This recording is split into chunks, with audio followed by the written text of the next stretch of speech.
had a coaching client last year say something that was incredibly wise.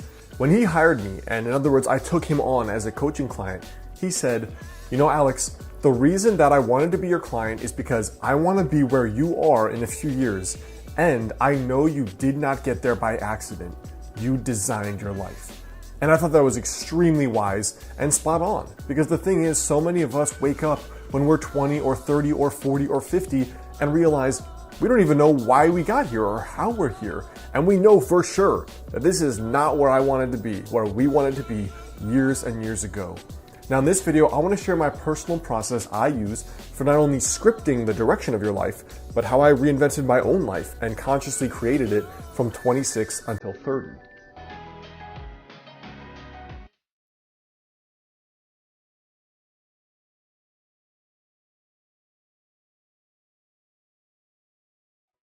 What's up guys, Alex Hine here, author of the book Master the Day. Now in my own life here, really I think that designing your life and making it go forward in the direction you want it to go forward has three parts. And the very first part is the design, the second part is the habits you use or you do on a daily basis, and the third is the follow through or the follow up. In other words, how do you actually stay on track when you get off track? Because half of the game of goal achievement is purely when you get punched in the face, what are you going to do differently to get back up and get back in the fight? Now for me, the first thing is vision. It's basically the design. You know, if you just sit down for a day, you pour a coffee, you get out a piece of paper and you write down what would be the coolest thing that could happen over the next 5 years in my life. If you just do that, you are already ahead of 99% of humanity who show up with no game plan, no vision for the future, no clue what they would like to create besides, you know, I would like more money, or I'd like that girl or that guy, or I'd like a nicer car. There's almost no consciousness or conscious energy given to thinking about what do I want to build in the future? Like what consciously and concretely do I want to improve? So for me, the way that I do that is, first of all, I have a journal where I'm regularly writing down updates for the kind of life that I want to build. You know, it starts with the vision, which makes me think of the fact that the skyscrapers of New York started with a picture in somebody's head. And so did spaceships. And so did curing a difficult disease. And so when I think of it like that, I always make sure I'm consciously creating, even if it is just in my thoughts, even if it's just up there, both in print journals and in a document that I call 5 years from today. So the three things that I use for my yearly envisioning are, one, the yearly envisioning process I've talked about here, which is basically at the start of each year, I write down what is the coolest thing that could happen this year. Like perfect year, no limitations, no just be realistic, but like what would be the coolest thing that could happen? I put it on one piece of paper that's always on my desk every single day, and I review it twice per day. Now from there, that yearly document also has my daily habits, the unique projects I'm working on in each quarter of the year, as well as the things I know that I need to work on to get better, basically, to improve myself. The second thing is the pocket journal I carry around. This for me is always to record things that may change about my thinking, ideas I get when I read or listen to podcasts, as well as little intuitive hunches that come up. So if I'm talking to a friend or I'm reading a book and I'm like, wow, that would be an awesome idea. For example, that's where all my books came from. Wouldn't it be cool too? ... I put it down in this little book. It's just a little 3x5 moleskin that I always carry around with me. And then day by day, I can flip through that and be like, you know what? These were those cool things I wanted to basically manifest and create in my own life. Let me just keep a note of them. The second way I do that is by doing a weekly journal page. Now the weekly journal page is just a strategy page, which I talked about in my recent video on journaling for success. And in that strategy page, it's basically, where are you, Alex? Where do you want to be? And are those habits you're doing every day sufficient enough to actually get you there? So the whole point of this journal page is reflection. You're doing this, are you still on track? If not, what has to change? And then finally, I have this little journal notebook, a digital notebook in Evernote, and it just says 5 years from today. Now, I don't really stick with that idea of 5 years from today, but the point for me is, where do I want to go? In what direction? It could be as simple as moving. Like I know I'm moving to California after I'm done with my doctorate in Portland. It could be as simple as the relationship you want to be in. For example, I'm 30. I know that I want to be married by 35, so I can have that there. I know that I want to have a private practice and a traditionally published book and 3-4 vacations per year. I put all of that down where I don't know how I'm going to make it happen yet, but it will happen for sure. I haven't quite fleshed out the process. The point is that you're putting trajectories in your brain and in your subconscious. And when you check that every once in a while, you're kind of like, oh yeah, I knew I wanted to do that, but all right, let's start thinking about how I can actually do it. And almost all of those things come true for me, especially if you regularly review that. Now, the second piece here is your habits. So the daily action steps that you're going to actually do to make that a reality. Now, I've shared this philosophy many times. It makes up the bulk of my book, Master the Day. But the point is that you think about the goals you want to reach, and then you have to break them down. Forget the goal, but break it down into a daily habit. So with fitness, you forget losing 30 pounds. The habit is cook every day, go to the gym 20 minutes a day.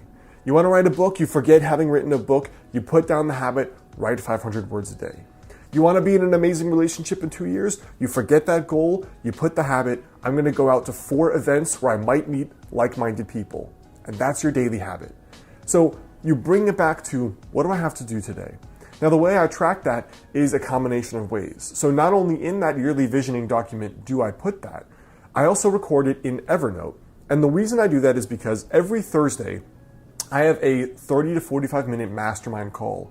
Now, I've had a personal mastermind for over 4 years now, every single week.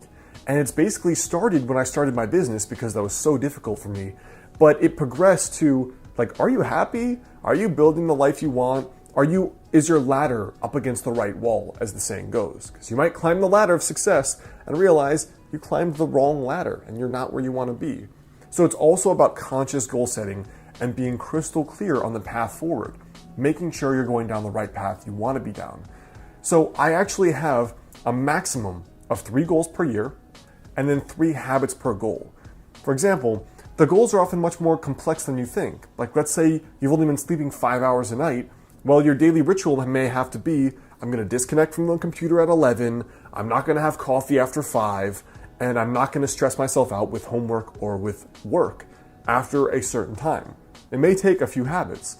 Just like doing well in school or high performing at your work may also be more than one habit. It may mean I'm going to study this study strategy every day and apply that. Or I'm going to do an extra 1 hour of work per day or self-study or something else. The way that I personally do it is just 3 habits per actual goal. And those I track in a weekly scorecard document, which is, these are the 3 things, did I do them Monday through Sunday? And then when I get to my Thursday night mastermind, we all get on the phone and I basically give a report. I did this 50% of the time, 90% of the time. This is what didn't work. This is what I have to improve. And then the third part for me about consciously designing your life and going forward is really just 2 things. It's the follow through to make sure you actually do these things. And then number 2, it's following little intuitions about when you have to pivot. So the way I keep the follow through going is every night I do a little Master the Day journal page. The journal's not out yet, but I still have a print kind of document that I use for tracking, did I do this? Where do I have to improve myself? The Thursday Mastermind, which is a 45-minute call, we use Uber Conference for free. You could do the exact same with a few of your friends or people online. My very first mastermind was totally online people I had met that were other internet entrepreneurs. Now from there, I have the Thursday Mastermind, I have the weekly strategy journal page, and I have my daily habit tracking. And besides those 3 things, all I do is carry around that little pocket moleskin journal I told you about, because then I feel like if something doesn't feel right at all, like you're off track, you don't like this job, you're dating someone and you realize something's not right, I write down the intuitions because I can't always consciously articulate the next move. Sometimes it's easy, I want to move to California. Other times it's not. Do I stay in this relationship? Is this business still what really excites me? Am I proud of all the work I've created? Those are things that may be better governed by your intuition and better understood. So I just keep a log of all the little intuitive impressions, and then I systematically explore them more, and then I take time to just go through them and see what's behind them and unpack them. So I hope that helps you guys. That's a little bit about my process for consciously scripting your life, which has been my whole shtick for a while. And that's really the thing that made the biggest difference for me going from 24 or 25 where I had done nothing impressive with my life, very average student, hadn't done much besides traveled, to now really contributing and producing a lot and having had a productive life the last 5 or so years. Now, before you go, I want you to leave a comment there below. Let me know for you, if you could consciously script your life, what would be the first thing you think is important? Hey guys, well, one of the things that goes along with being in sage mode, like I talk about here, is being calm and being sage. Now, the Biomat is a pad you can put on your bed or on the floor, which uses technology that was actually discovered by NASA to help you reduce stress and fatigue. Now, it produces negative ions, which are considered nature's energizer.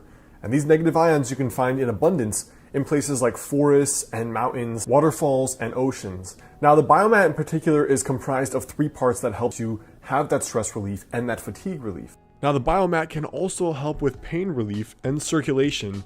It is FDA cleared, and one of the cool things is that it profoundly affects both the nervous system while also promoting deep relaxation. So it kind of has this dual energizing and relaxing effect. Also, the people at the Biomat store recommend and encourage you to call for personalized customer service and advice. It's kind of unique among companies now that basically don't want to deal with you, so that is worth investigating as well. And like some customers have said, it's really restorative. So a direct quote from one person was that it's the world's greatest power nap. Check out the Biomat link here on the screen or in the description box there below if you'd like to find out more information on it.